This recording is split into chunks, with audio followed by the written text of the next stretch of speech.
అంటే ఏ భేదమును లేదు, అందరూ పాపము చేసి దేవుడు అనుగ్రహించి మహిమను, నీతిమంతుడు లేడు ఒక్కడైనను. ఈ 2 అధ్యాయాలు కూడా రోమీలు 3వ అధ్యాయం 6వ అధ్యాయంలో ఉంటాయి అని కూడా అర్థమవుతా. ఎవరంటే పాపులు, ప్రతి ఒక్కడు పాపే. ఆదాము ద్వారా అందరూ పాపులే. కాబట్టి పాపులైన మన కోసం ప్రభువైన యేసుక్రీస్తు వారి లోకానికి వచ్చాడు. ఆమేన్.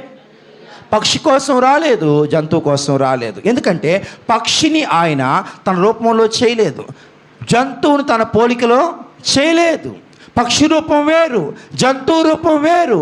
కానీ ప్రభువైన యేసుక్రీస్తు వారు మనం గమనించుకుంటే మనుష్యులను మన పోలికలో మన రూపంలో చేయుదము రండి అన్నాడా లేదా?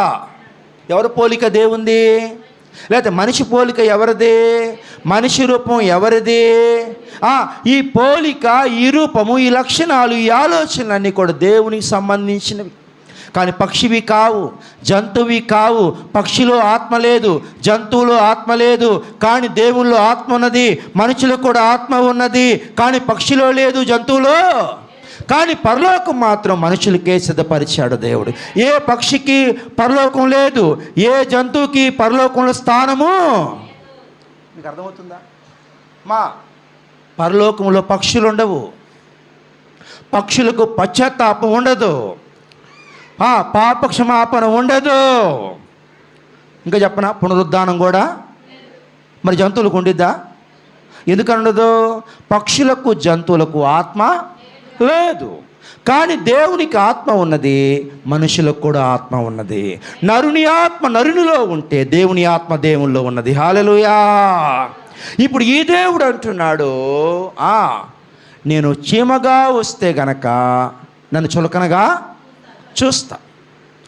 నేను క్రూర మృగంగా వచ్చాననుకో, డైనోసార్గా వచ్చాననుకో, సింహంగా వచ్చాననుకో, ఎలుగుబంటిగా వచ్చాననుకో, నాకు భయపడి పారిపోతావు.